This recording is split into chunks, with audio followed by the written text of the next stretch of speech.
Baik, saya akan gunakan waktu ini seefisien mungkin sekalian. Kita akan sedikit memahami tentang apa sebetulnya Ramadan ini. Nanti dikaitkan dengan masalah substansi zikir. Jadi Ramadan yang sering dipahami sebagai bulan yang penuh kebaikan itu tidak semuanya seperti itu gitu. Tidak seperti anggapan seperti itu. Ramadan itu bukan menjadi bulan yang mesti baik, enggak.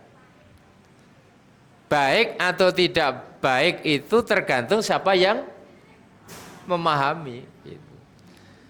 Makanya untuk menghadirkan tentang makna Ramadan itu sering saya kaitkan dengan musim. Ramadan itu bisa menjadi musim bersemi, musim semi, Bu. Ramadan itu. Maksudnya semi apa, Pak, Bu? Berseminya iman. Berseminya kesadaran orang untuk mengenal Tuhan, mengenal Allah dengan ibadah. Dan fakta di lapangan, ini Pak Julka, makasih nih Pak. Ya, udah tanya absen tadi. Dan bisa kita buktikan, begitu Ramadan hadir, bibit-bibit iman yang selama ini terkubur itu mulai tumbuh. Itu. Dan tumbuhnya iman itu menggerakkan seseorang untuk sadar beribadah. Makanya wajar kalau Ramadan itu masjid, musola, langgar, surau itu penuh dengan ibadah, terutama sholat tarawih. Ini sesuatu yang disyukuri, musim bersemi. Berseminya iman yang nanti menyebabkan berseminya kesadaran beribadah. Sebelum Ramadan, saya kan setiap bulan kesini juga sebetulnya kajian. Tapi nggak sebanyak ini. Itu. Nggak sebanyak ini. Iya. Hari ini luar biasa ini. Masjid Nurul Yakin. Ibu-ibu full tuh. Bapak-bapak imbang tuh, banyak juga. Itu. Ini yang pertama. Yang kedua, ya. Yang kedua, ini yang perlu diwaspadai ini. Ternyata musim semi itu tidak selamanya bertahan. Nanti akan disusul musim gugur. Musim gugur. Gugur apa itu? Ya gugurnya iman. Gugurnya iman, gugurnya orang beribadah. Nanti akan kita lihat bagaimana gerakan saf sholat tarawih itu.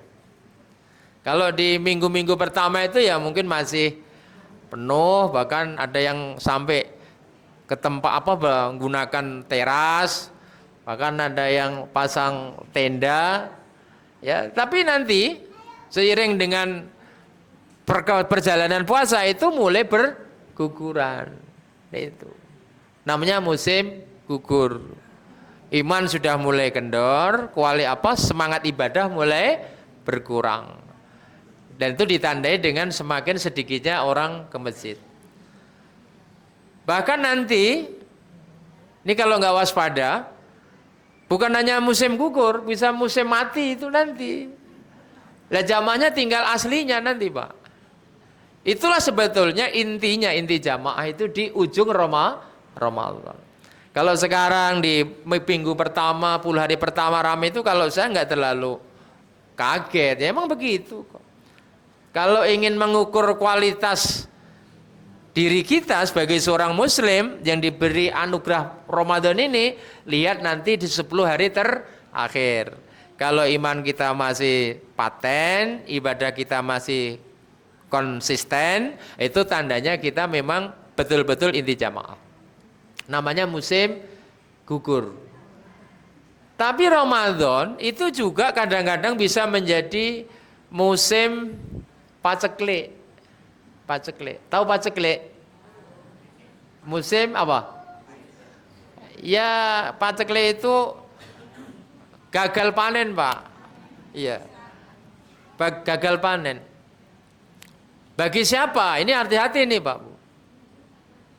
Kata Nabi, Hadis ini riwayat Imam Tirmidzi nih, Bu. Raghima anfu rajulin alaihi Ramadan, dakhala alaihi Ramadan, tsumang salakha qabla ayyufarolahu. Nanti silakan boleh ada hadis seperti itu. Hadis sahih riwayat Imam Tirmidzi. Ini menggambarkan orang yang disampaikan di bulan Ramadan tetapi dia paceklik, bangkrut, rugi besar. Siapa itu? Man atau rogi fa'angfu itu kalau orang Arab bilang itu hidung yang nyasar ke tanah, yang menyungkur. Rogi fa'angfu itu menyungkur. Orang yang menyungkur itu kan rugi kan. Kita waktu kecil pernah ya, kita itu kedusur bahasa Jawanya itu. Kedusur ya, sehingga berdarah. Lah orang Arab untuk menggambarkan orang yang paceklik itu dengan kalimat ragima angfu rajulin ya alaihi dakhala Ramadan tsumang salakha qabla ayyufaralahu. Sungguh paceklik, sungguh rugi. Siapa orang yang disampaikan umurnya menjumpai Ramadan tsumang salakha qabla ayyufaralahu, tapi sampai Ramadan selesai dosa-dosanya belum diampuni. Nah, ini paceklik, Pak. Kalau ada orang yang umurnya dipanjangkan oleh Allah, kemudian dipertemukan dengan Ramadan, tetapi sampai Ramadan itu lewat, dosanya belum diampuni. Ini namanya musim paceklik. Dan itu bisa menimpa saya, bisa menimpa bapak-bapak dan ibu-ibu. Tentu konteks ini konteksnya orang-orang yang menyatakan dirinya Muslim. Orang Islam yang dipanjangkan umurnya ketemu Ramadan, tapi sampai Ramadan selesai dosanya belum diampuni. Mudah-mudahan kita tidak termasuk yang seperti ini. Amin. Ya. Karena itu perlu cerdas. Wah, ini tes. Biasa karena puasa, mic-nya juga ikut puasaan itu. Ini musim paceklik. Lah kemudian Ramadan itu juga bisa menjadi musim panen raya. Ini yang hendak kita raih, Pak. Panen raya. Apakah saya dan Bapak Ibu termasuk di dalamnya? Ya mudah-mudahan. Bagi orang-orang yang beriman, ini sebetulnya kesempatan untuk berpanen raya. Siapa mereka-mereka yang terindikasi masuk kategori panen raya itu, Bapak Ibu? Kalau kita membaca putusan tarjih, ketika bicara tentang kitabus syiyam, yaitu bab puasa, ada 6 pasal yang diputuskan tarjih. Kaifiyatus syiyam, kemudian mubtilatis shaum, kemudian man yajibu alainal qadha, kemudian ada as-sahur wal iftar.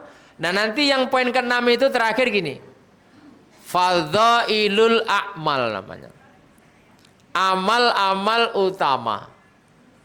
Yang siapa mengerjakan amal-amal ini, dia akan mendapatkan pahala yang berlimpah.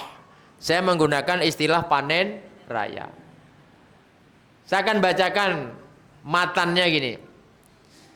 Idza kana Ramadan, apabila Ramadan telah tiba, telah hadir di tengah-tengah kita. Kalau ingin panen raya nih, Bu, ada 4 nih ya. Fa'akthir minas shadaqah, maka perbanyaklah bersedekah. Nah, ini sedekah ini beda. Sama-sama sedekah di bulan Ramadan dengan di luar Ramadan itu berbeda. Sama-sama membagi 1 butir kurma atau 1 potong roti. Ini kalau dikeluarkan di bulan Ramadan, dia akan dilipat gandakan kebaikannya. Maka monggo mumpung masih ketemu Ramadan kita perkuat sedekah kita Pak Bu. Kalau saya menanamkan kepada jamaah binaan saya di Kalianda sana, jangan sampai datang di sholat isya dan sholat tarawih serta sholat subuh kecuali membawa sedekah. Nah, sekarang sedekah yang paling efektif uang misalnya. Jangan ke masjid untuk menghadiri sholat jamaah kecuali Anda juga membawa 1.000 atau 2.000, syukur-syukur 5.000. Wah, kalau gitu bangkrut Pak. Setiap ke masjid bawa uang. Itulah logika kita. Tapi kalau kita menggunakan pendekatan hadis ini, tidak ada orang yang bangkrut gara-gara sedekah 5.000 sampai 2.000 rupiah. Bahkan mungkin uang yang sisa belanjaan ibu-ibu yang cuma 1.000 itu sering cuma ya untuk mainan itu. Kalau dibawa ke masjid, dimasukkan di kaleng atau di kotak amal itu, Allah akan melipat gandakan kebaikannya. Maka rugilah orang-orang yang Ramadan datang tidak suka bersedekah. Saya minta kepada bapak-bapak, saya kasih motivasi, jangan lenggeh-lenggeh Pak ke masjid itu. Tahu nggak lenggeh-lenggeh itu? Lenggeh-lenggeh itu orang modal itu loh. Ini kesempatan banget ini. Betul itu Pak Bu. Iya.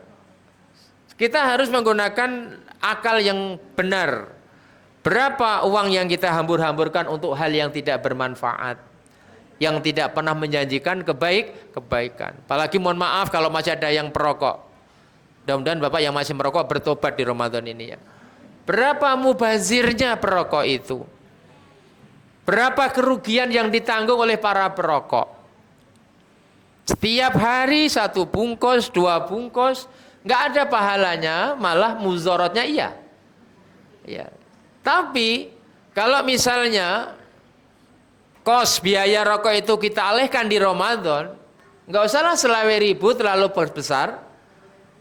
Kebesaran 10.000 Bu, 2.000 atau 5.000. Bapak akan merasakan bagaimana tabungan pahala kita melimpah. Fa'akhir minas shadaqah.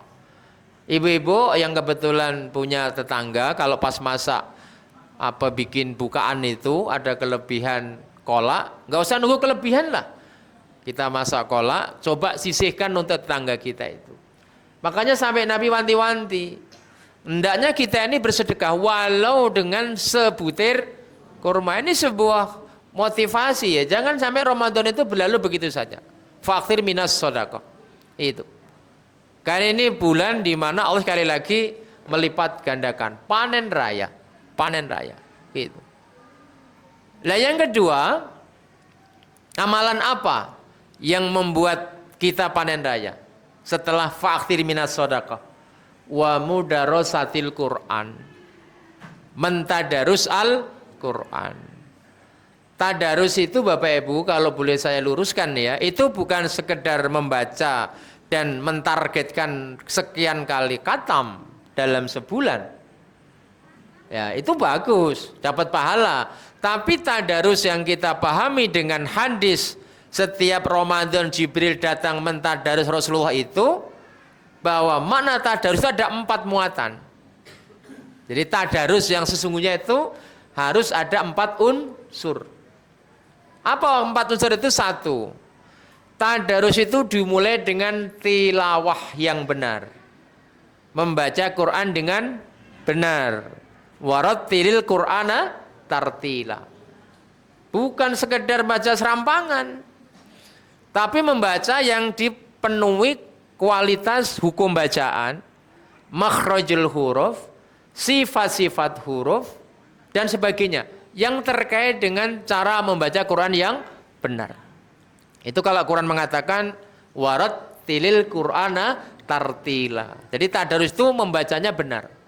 Nah, yang kedua, muatan tadarus itu fatadabbaru, ditadaburkan apa yang dibaca. Sebab faktanya banyak orang membaca tapi nggak ngerti apa maksud bacaan itu. Betul nggak? Ibu membaca Quran nih, wah malam ini 10 lembar. Selesai membaca, terus ditanya, itu maksudnya apa yang ibu baca? Ayo nggak ngerti lah. Mana ayat ancaman, mana ayat yang memberikan harapan, sama saja. Karena apa? Kita memang tidak perhatikan itu. Itulah mengapa sering terjadi sebuah kenyataan.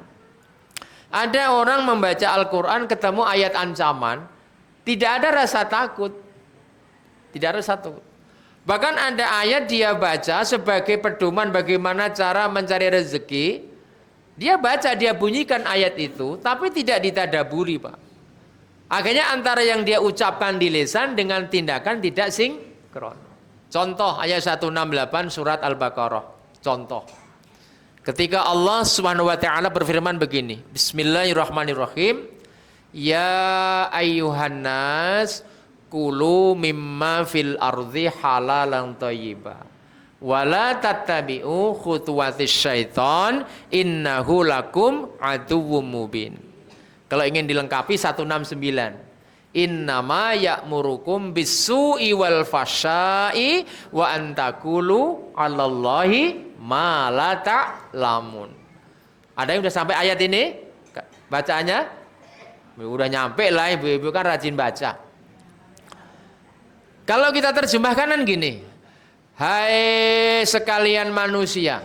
Jadi Allah itu memanggil manusia. Hai manusia. Kulu mimma fil ardi halalan thayyiba. Makanlah oleh kamu semua dari apa-apa yang aku anugerahkan di bumi ini yang halal dan yang thayyibah. Yang halal dan thayyib. Halal thayyib ini sepasang ibarat suami istri. Nggak boleh berjauhan. Halal nggak boleh ditinggalkan thayyib.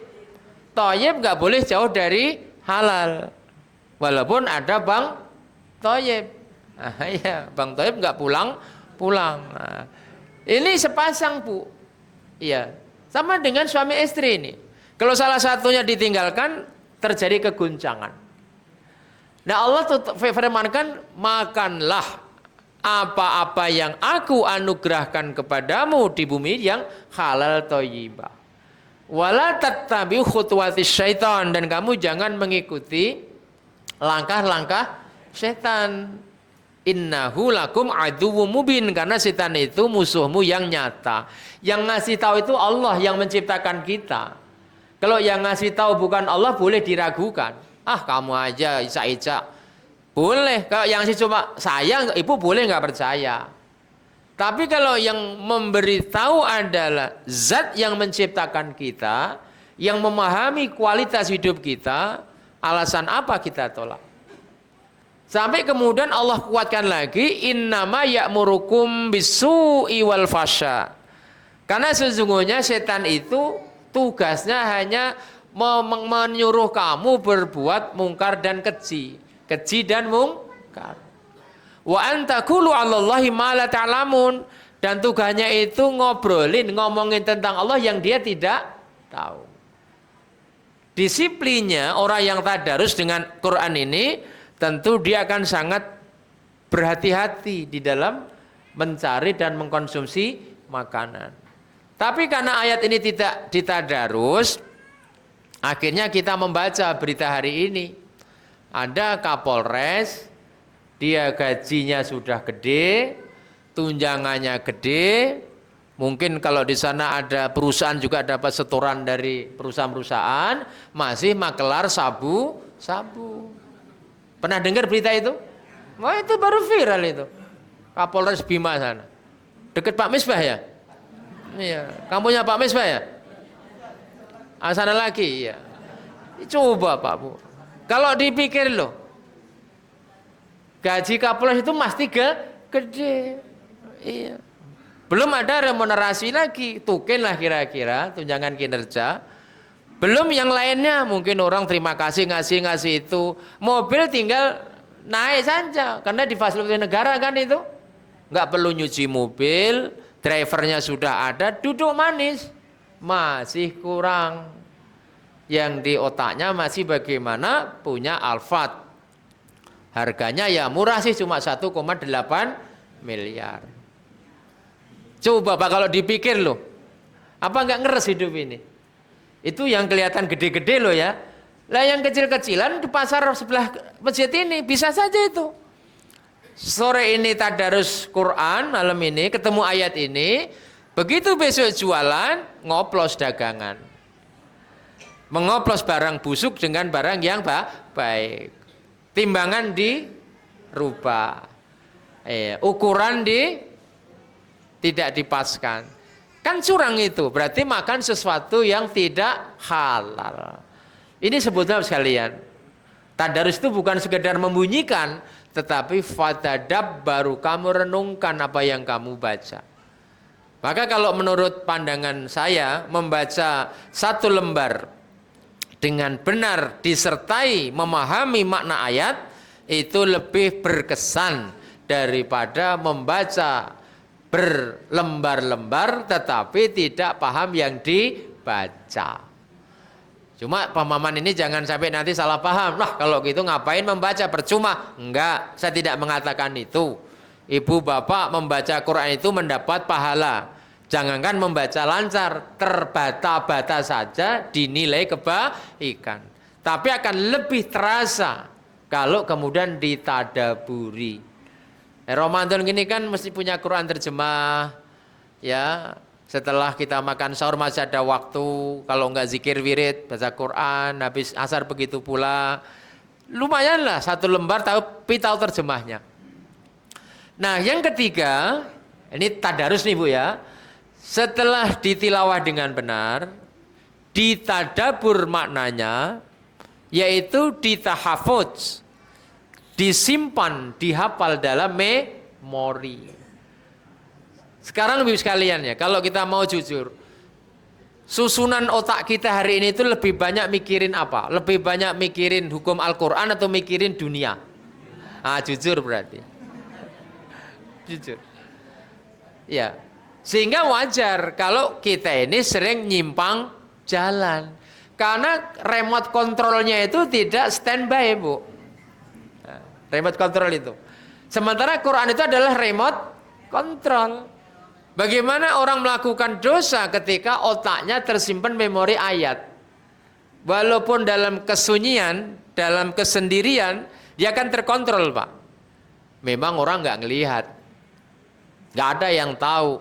Tapi kata otak dengan Quran tadi, Allah Maha meliput, ya, Allah Maha menyimak, Allah Maha mengetahui. Karena kita hafal ayat, Innallaha sami'un alim. Allah itu Maha mendengar lagi Maha mengetahui. Innallaha latifun khabir. Allah itu Maha lembut lagi Maha mengabarkan. Kalau ayat ini mencelok di otak, ditahafud, dihafal, itu setiap laku kita itu akan terkontrol. Iya ya, ini nggak ada yang ngerti nih. Kayaknya kalau ngambil sendal ini nggak ada yang tahu, orang lagi pada sholat. Otak kita akan begitu. Tapi karena ada ayat tadi itu, kita akan diskusi sendiri. Enggak. Walaupun orang lagi sholat, aku bisa mengambil 10 pasang sendal, tapi Allah Maha melihat, Maha mengetahui, Maha mengabarkan. Bahkan kalau hari ini lolos mengambil punya orang, nanti akan dikabarkan di yaumul qiyamah. Jadi ini mohon maaf kalau ada di antara bapak yang pernah maling, ibu-ibu, kalau sekarang merasa aman dan nggak dikembalikan, nanti dari kiamat akan dikalungkan apa yang kita maling itu. Bagaimana Pak dengan sendal jepit? Sendal jepit akan dikalungkan.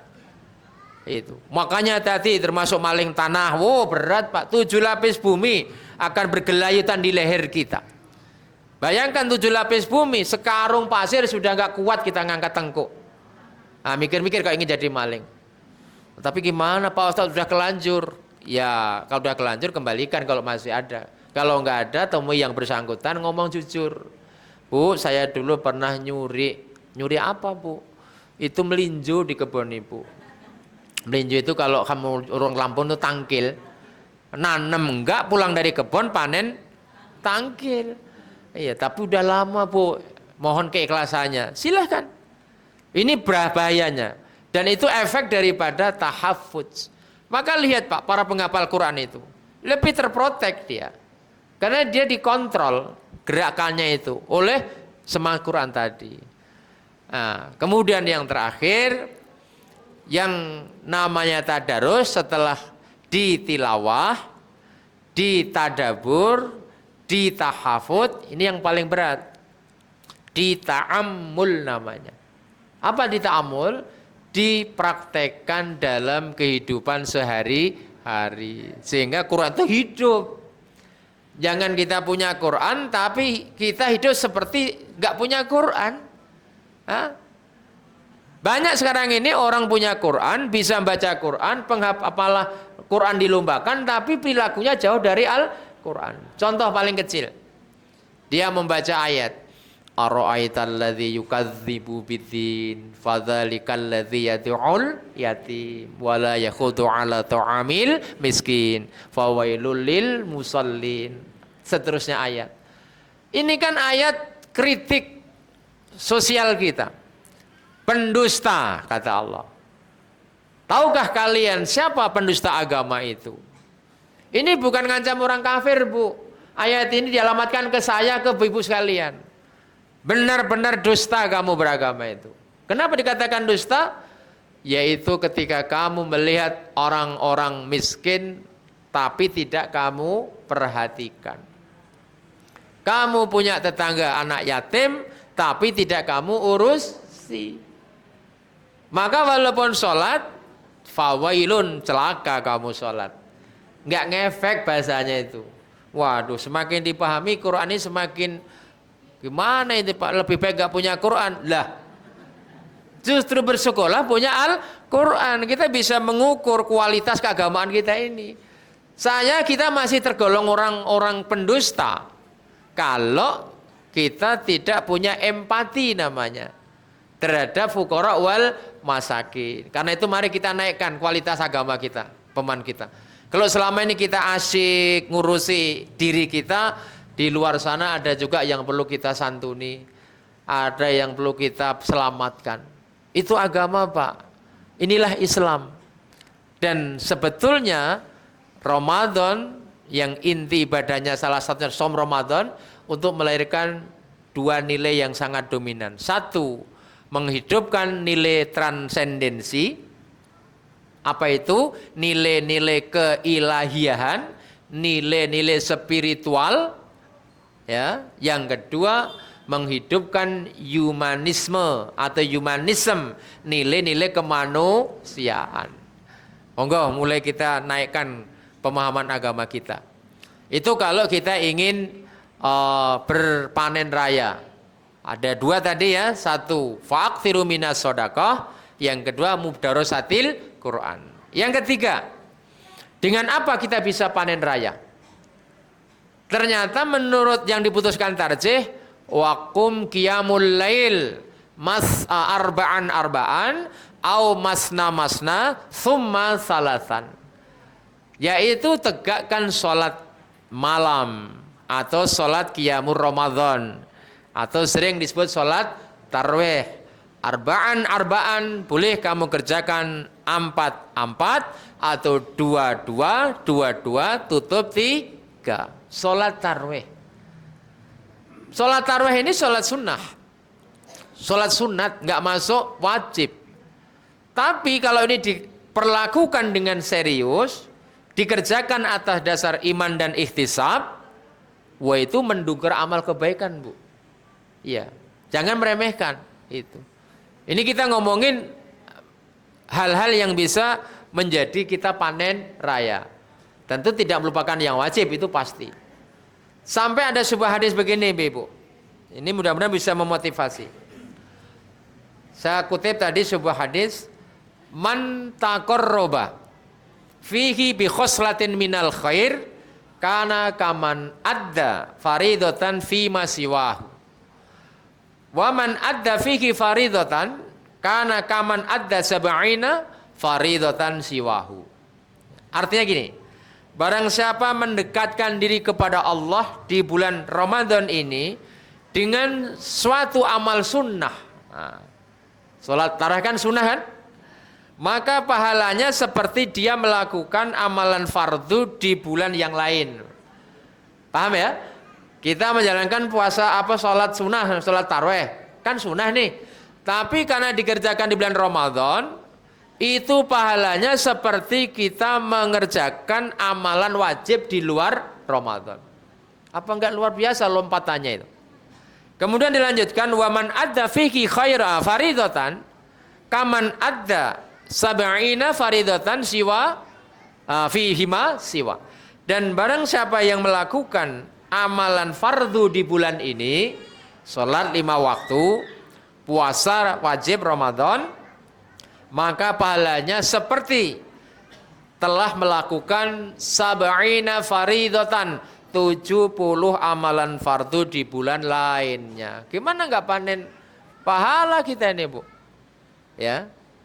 Karena itu jangan pernah memandang gini, cuma sholat tarawih, cuma sunat. Jangan. Bahkan indikator sholat tarawih kita diterima Allah nanti lihat pasca Ramadan. Kalau selesai Ramadan masih bisa mendawamkan sholat malam, itu tanda sholat tarawih diterima Allah. Nah, yuk kita gunakan Ramadan.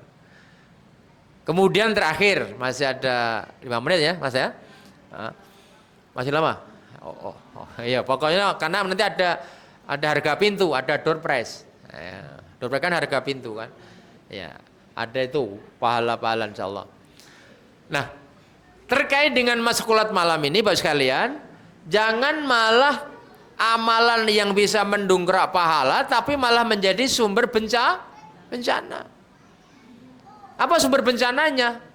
Wah, di medsos itu orang bisa berpanjang pikiran itu, bisa berselisih itu.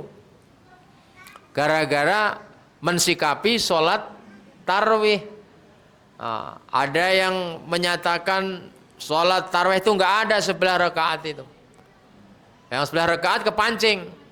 Yang 2-3 juga nggak ada gitu. Jadi dia di media sosial sibuk berantem tentang ini, ngurusi jumlah. Iya. Kalau saya berpandangan gini, Anda yang kemudian melaksanakan sholat tarawih 11 atau 23 tetapi dengan sentimen atas perbedaan itu lebih rendah daripada orang yang tidak sholat tetapi dia tidak ribut. Misalnya ada orang nggak sholat tarawih tapi nggak berjidal ya, nggak selisih, itu lebih baik daripada kita sholat tarawih tetapi saling menjelekkan. Lah kalau yang kan di tarik hukum kan nggak wajib sholat tarawih itu. Kalau yang nggak sholat tadi dia nggak sholat nggak berdosa, dia tidak ghibah tidak berdosa. Lalu yang sholat ini dia sholat tarawih tapi diikuti dengan sentimen. Maka kadang-kadang Ramadan juga saya tambahkan bukan bulan panen saja, bulan keributan, bulan ribut. Bukankah kita kemarin juga sedang banyak keributan di media sosial gara-gara Muhammadiyah memulai puasa pada tanggal 18 Februari. Wah, nggak sah yang gini. Saya mohon warga Muhammadiyah dewasa. Jangan lelah, jangan dihabiskan energi untuk bersambung lidah yang tidak produktif. Apa yang diijtihadi oleh pimpinan pusat melalui KHGT itu insya Allah bisa dipertanggungjawabkan di hadapan Allah Subhanahu wa Ta'ala. Karena penentuan KHGT itu mengacu kepada ayat-ayat Al-Quran. Dengan tetap menghargai yang tidak sepaham dengan kita. Jadi jangan dirusak Ramadan itu dengan sentimen-sentimen yang tidak produktif. Pokoknya Bapak Ibu kalau sudah yakin kerjakan. Untuk membedakan orang berilmu itu pada keyakinan. Sampai Allah katakan nanti buka Quran surat 39 ayat 9 itu. Allah tanya gini. Qul hal yastawil ladzina ya'lamuna walladzina la ya'lamun walladzina la ya'lamun. Innama yatadzakaru ulul albab. Surat Az-Zumar ayat 9, Pak. Silakan dibuka nanti. Ada potongan ayat di tengah ini. Ini cara Allah untuk memberikan perbedaan antara orang berilmu dengan tidak berilmu. Qul hal yastawil ladzina ya'lamuna wal ladzina la ya'lamun. Katakan, apakah sama orang yang berilmu dengan orang yang tidak berilmu? Jawabnya apa jawabannya? Tidak sama. Tidak sama. Lah orang yang berilmu itu cirinya ketika sudah ditemukan rumus, dia tinggal meyakini. Itu orang berilmu. Tapi kemudian Allah katakan, innama yatadzakkaru ulul albab. Sesungguhnya orang-orang yang bisa menerima pelajaran hanya orang-orang yang berakal. Karena itu monggo kita menjadi warga Muhammadiyah yang berakal, kaum muslimin yang berakal. Kalau sudah ilmu datang, lakukan dengan penuh keyakinan. Kalau ada perbedaan, tak perlulah kita larut di dalam perselisihan. Ya, ayat yang mungkin bisa menjadi penenang ya, lana a'maluna walakum a'malukum. Amal kami ya bagi kami, amal kalian untuk kalian. Kalau dengan ayat ini belum mandi, belum mujarab, lakum dinukum waliyadi. Enggak boleh. Jangan pakai ayat itu. Itu ayatnya bukan untuk sesama muslim, Pak. Ya, itu orang kafir. Oke. Ini tentang bentuk-bentuk amal hebat sholat tarawih. Lah yang terakhir, Ibu Bapak, ini berat. Tapi kalau bisa mengerjakan akan menjadi cara beramal yang melimpah ruah panen raya. Apa itu? Wa'takif fil ashril awakhir. Dan beriktikaflah pada 10 hari terakhir. Itu pentingnya kita memahami agama. Jadi clear, Pak, iktikaf. Nanti kalau masjid kita ini belum ada program, coba mulai digagas. Pak Haji Arifin, masih ada waktu. Udah ya? Alhamdulillah. Ya, nanti kan lama-lama akan berkembang di masjid-masjid itu. Ya. Nanti ada tema sendiri ya. Kenapa harus iktikaf atau substansinya nanti ada penjelasan. Jadi inilah ibu sekalian, bagaimana Ramadan yang Allah anugerahkan kepada kita itu bisa menjadi kesempatan untuk panen raya. Untuk panen raya. Saya tambahkan, termasuk salah satu di antara sekian amalan yang dianjurkan di bulan Ramadan di samping 4 tadi adalah memperbanyak doa dan zikir. Nah, ini yang diajukan temanya. Memperbanyak doa dan zikir. Sedikit, kalau nanti udah waktunya masih ada waktu? Masih, baik. Saya tambahkan dikit. Ibu sekalian, perintah mengingat Allah itu tersebar di berbagai ayat. Kalau kita semua ingin dibela oleh Allah hidup ini, coba nanti dibuka Quran surat 2 ayat 152. 152 surah Al-Baqarah ya. Bismillahirrahmanirrahim. Fadhkuruni adzkurkum washkuruli wala takfurun. Sering Bapak Ibu baca kok. Baru nanti di ayat 153 yang bunyinya ya ayyuhalladzina amanusta'inu bis-sabri was-shalah. Innallaha ma'as sabirin. Baru dilanjutkan wala taqulu limay yuqtalu fi sabilillahi amwat bal ahya'u walakin la tash'urun. Selanjutnya ayat nanti silakan dibaca. Nah, di ayat 152 itu ini ada satu konsep. Hidup kita ini biar tenang harus bagaimana Allah mengingat kita. Ya. Cara untuk mendapatkan jalan agar Allah mengingat kita itu kita mengingatnya. Fadhkuruni, maka hendaklah kalian mengingat aku. Adzkurkum, pasti aku mengingat kalian. Ini kata zikir. Bagaimana cara mengingat Allah? Cara mengingat Allah itu ada yang dilakukan dengan bentuk doa, misalnya dengan menyebutkan asma-asma Allah yang nama-nama itu sudah kita pahami 99 nama itu, atau dengan konsep zikir. Tapi mengingat Allah itu ada kemasan khusus seperti Jadi sholat itu salah satu bentuk ingat kepada Allah. Maka siapa yang sholat pasti diingat Allah. Itu titik temunya apa?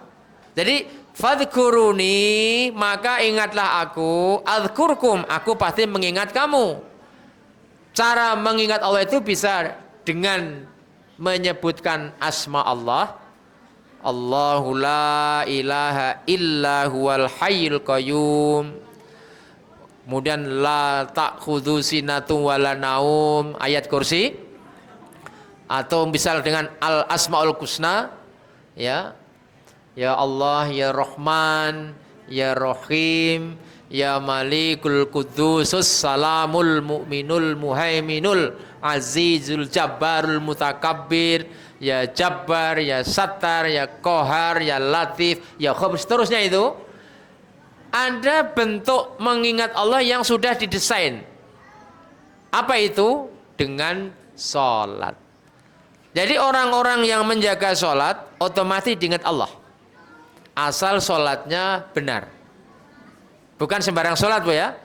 Ini jaminan, Pak. Siapa yang menjaga sholat, berarti dia zikir kepada Allah. Dan dia akan punya hak, mendapatkan hak untuk diingat oleh Allah. Ya. Pertanyaannya, apakah semua orang bisa ingat Allah dengan mudah? Ternyata tidak, ibu-ibu, bapak-bapak. Nanti kita balik ke Al-Baqarah awal. Wa innaha lakabiratun illa 'alal khashi'in. Sesungguhnya sholat yang menjadi media mengingat Allah itu sesuatu yang sangat-sangat berat. Wa innaha lakabiratun. Sesungguhnya sholat itu perkara yang sangat berat. Illal khashi'in, kecuali orang-orang yang khusyuk. Nah, siapa orang yang khusyuk? Alladzina yadhunnuna annahum mulaku rabbihim wa annahum ilaihi raji'un. Orang yang selalu menyambungkan keyakinannya bahwa dia akan ketemu dengan Allah Subhanahu wa taala. Dia yakin akan kehidupan di akhirat. Dia baru bisa khusyuk. Ini. Itu ayat yang menjadi dalil kenapa harus ingat kepada Allah. Kemudian di dalam Quran surat Al-Ahzab surat 33 ayat 41-42. Tadi di awal saya sampaikan, ini perintah bagaimana kita mengingat Allah itu bukan hanya di waktu tertentu, Pak Bu. Ya. Mengingat Allah itu disebutkan pagi dan petang, petang dan pagi. Ya ayyuhalladzina amanu dzkurullaha dzikran katsira wasabbahu bukratan wa asila. Hai orang-orang yang beriman, ingatlah kepada Allah dengan mengingat namanya sebanyak-banyaknya dan bertasbihlah kepada Allah pada waktu pagi dan petang. Ini memberikan satu motivasi, oke, siap. Memberikan satu pemahaman. Oh ya, siap. Apalagi habisnya. Pokoknya beliau pesan jamaah jangan boleh pulang karena ada kambing guling. Udah. Ya, kambing guling. Kambingnya masih dekat, gulingnya di rumah masing-masing. Ya. Nah, jadi itu al-azab. Kita ingat Allah tuh yang banyak. Dan jangan dibatasi waktu tertentu, siang dan malam. Berarti sore enggak termasuk, Bu. Siang itu meliputi dari pagi sampai matahari. Petang itu dari ghurub sampai pagi. Jadi 24 jam ingat Allah. Baik, saya kira saya cukupkan untuk kajian sore hari ini. Walaupun masih banyak ayat-ayat dan hadis yang menguatkan tentang perintah zikir. Namun karena keterbatasan waktu, saya pandang cukup. Dan selanjutnya ada ruang tanya jawab. Oleh panitia diberi kesempatan kepada jamaah, baik ibu-ibu maupun bapak-bapak, barangkali ada yang ingin bertanya sesuai dengan kajian kita hari ini, dipersilahkan, monggo. Siapa tahu ada kaitan dengan fikih, puasa, monggo Pak Hartoyo. Waalaikumsalam warahmatullahi wabarakatuh. Ya, beda itu kan ada pilihan untuk sholat tarawih 4 gitu kan 2. Ya. Nah, kami di Muhammadiyah Padang ini sepertinya bahwa 4-4-3 saklek gitu. Heeh. Nah, yang pertama gimana Pak antara dua itu? Heeh. Yang pertama. Yang kedua kaitannya dengan hisab. Hisab. Kita Muhammadiyah hisab kan sudah masukkan mulai dari hisab paling seperti ini. Mau penjelasannya hisab Yang kedua apa tadi Pak? Masalah? Oh baik. Waalaikumsalam warahmatullahi wabarakatuh. Dua pertanyaan. Di dalam putusan tarjih Muhammadiyah, ya, cara sholat tarawih itu variasinya bermacam-macam. Nanti baca di lembar-lembar akhir. Formasi sholat tarawih itu beda-beda. Ada yang menggunakan formasi 4-4-3, 2-2-2-2-3, ada yang 8 sekaligus, tasahud, berdiri kemudian 3, macam-macam. Tapi yang disarankan oleh Muhammadiyah untuk keseragaman, 2 opsi, 4-4-3, atau 2-2-2-2-3. Kemudian dari 2 opsi ini untuk lebih memberikan satu keselarasan maka dianjurkan 4-4-3. Jadi bukan nggak boleh 2-2-2-2-3 itu. Ini untuk memberikan satu keseragaman. Dalilnya sama-sama kuat. Ya kalau misalnya memang masjid ini sudah nyaman 4-4-3, jamaah sudah oke, laksanakan saja 4-4-3 itu. Ya. Tapi kalau ada masjid Muhammadiyah kok 2-2-2-2, karena jamaahnya banyak yang tua-tua, kalau sekaligus sempat takut nggak tahan, ya silahkan saja, gitu. Jadi fleksibel Pak, nggak harga mati. Nah, karena sikap fikih itu lentur. Itu Pak Arto ya. Nah, di mana yang menjadi komitmen jamaah. Jadi kesepakatan jamaah. Yang kedua masalah hisab hakiki dan hisab global. Bapak sekalian, dulu Muhammadiyah itu, bukan dulu ya, selama ini Muhammadiyah itu di dalam menentukan awal Ramadan menggunakan namanya hisab hakiki. Ya, hisab itu menghitung dan itu ada dalam isyarat-isyarat Al-Quran. Sebelum keputusan terakhir dengan pendekatan KHGT, kalender hijrah global tunggal itu, Muhammadiyah masih menggunakan matlak negeri kita sendiri. Hisab, tetapi matlaknya masih negeri kita. Misalnya Jogja. Jogja belum muncul, kok Aceh udah muncul, puasa. Ya. Dan muncul tidak harus kelihatan. Ketika sudah terjadi konjungsi itu sudah masuk pergantian tanggal. Nah, untuk lebih menyatukan umat Islam sedunia, sebetulnya niat Muhammadiyah itu baik Pak, KHGT itu. Biar tidak belentang-belentong. Maka diputuskanlah mulai tahun ini menggunakan kalender hijrah global tunggal, KHGT. Apa maksudnya itu? Matlak yang dipakai bukan lagi sekup negeri kita, tapi dunia. Makanya kalau kita membaca sekarang ini Pak, hilal itu belum muncul di Indonesia atau di Asia. Justru pergantian tanggal itu munculnya di Atlanta, salah satu benua Amerika. Karena di sana sudah muncul, maka menurut KHGT berarti sudah terjadi pergeseran tanggal. Itu logikanya Pak. Kalau dulu hakiki itu gunakan matlak di Indonesia saja, sekarang sudah tidak menggunakan ukuran di negeri kita, tapi dunia. Dan Muhammadiyah menawarkan gagasan nih, kalau ini disepakati oleh kaum muslimin, maka seluruh dunia ini akan memulai puasa bareng, akan lebaran bareng.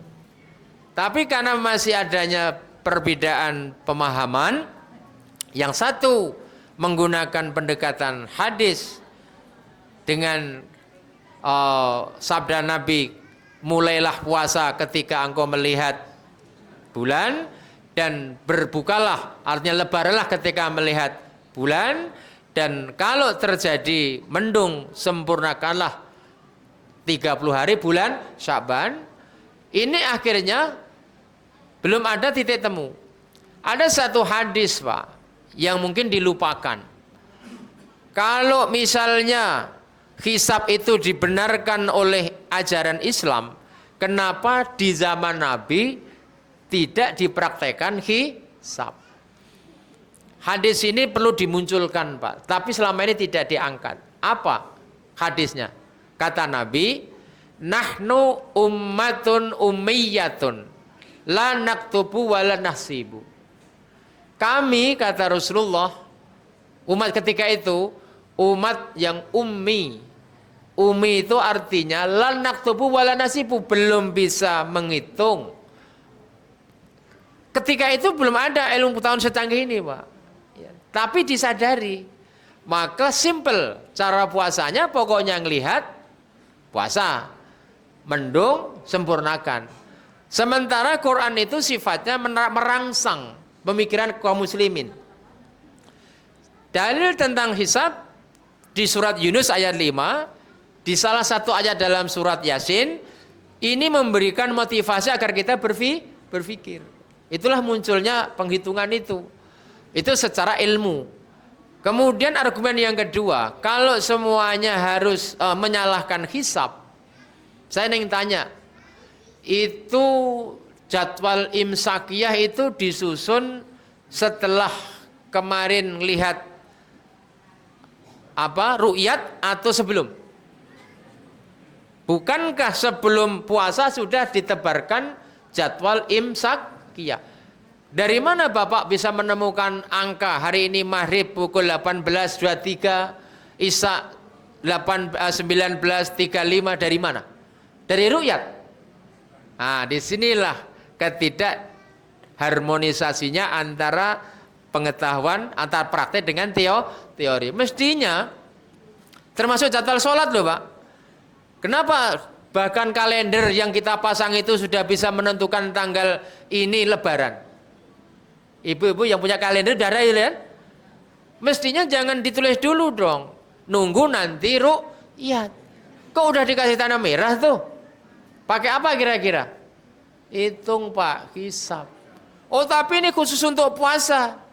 Seluruh komponen ibadah-ibadah mahdhah itu bisa dihitung dengan memet, dengan jelimet. Itu fungsi Quran. Jadi hisab itu bukan sesuatu yang batil, tapi memang betul-betul diperuntukkan bagi orang-orang yang bisa memanfaatkan ilmu pengetahuan. Itu Pak Hartoyo. Karena itu mantaplah Bapak sekalian, warga Persyarikatan yang selama ini menggunakan pendekatan hisab hakiki.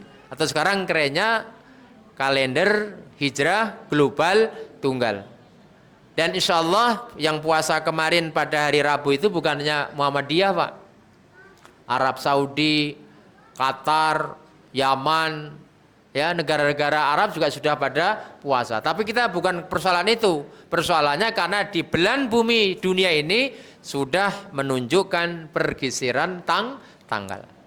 Oke, kalau masih ada waktu silakan. Ibu biasanya, silakan Bu Zulham, monggo budak. Waalaikumsalam. Pakai mic biarnya. Ya.